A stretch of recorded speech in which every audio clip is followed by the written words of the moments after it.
Our family loves donuts. We don't eat them very often, but when we do, it's an event. I can remember one very specific and very dangerous U-turn that Dad pulled when we saw the hot sign flashing at Krispy Kreme. Oh yeah. We generally started every road trip with a stop at the local donut shop.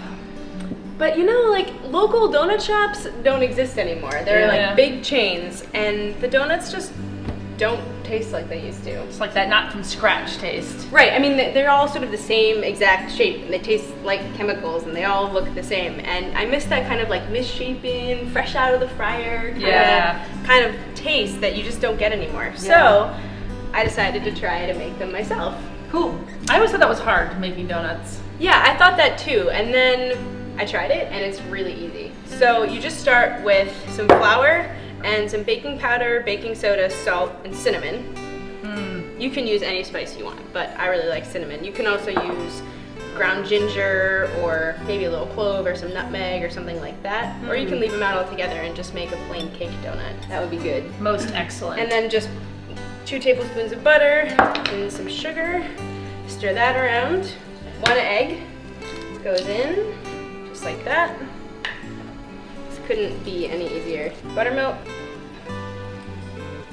adds a sort of like lightness, but a tanginess as well, and it really tenderizes the bake good, as well as, you know, the egg and the sugar also help. Kind of like the pancake, like buttermilk pancakes and stuff. There's hardly any time I would make something with milk when I could make it with buttermilk. And then you just add the flour, the dry ingredients into the wet ingredients. You end up with more of a dough that's like sugar cookie batter, and that's like the right consistency. So basically you just put this in the refrigerator for at least 30 minutes, and then you can leave it in there for up to 3 hours if you'd like. And then we form them and we fry them and we're done.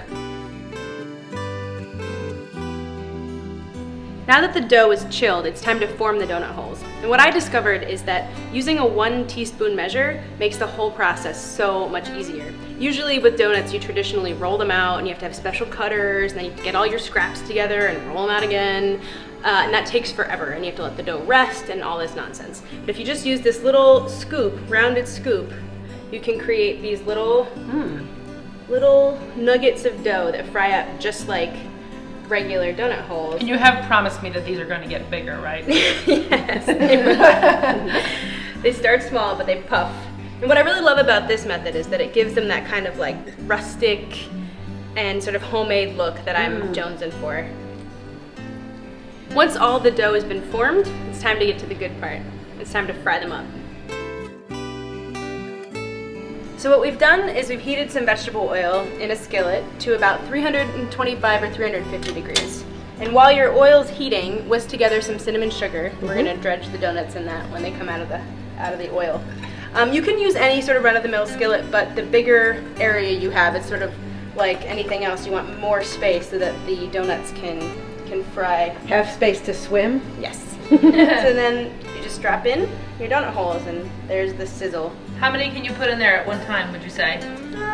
You know, maybe like 10 or so. So we're gonna fry them on this side for like 1 to 2 minutes, and then once they get really golden, we're gonna flip them over. You want them to be really nice and crispy, because that's what gives you that crispy crunch on the outside, and then that really tender, warm inside. Oh, I love that. 3 to 4 minutes in the oil, and they're ready to go. So here you go, Maggie. All right. Well, thanks for watching. We'll see you next week. In the meantime, for more recipes and videos, Head over to 3minuteCooks.com.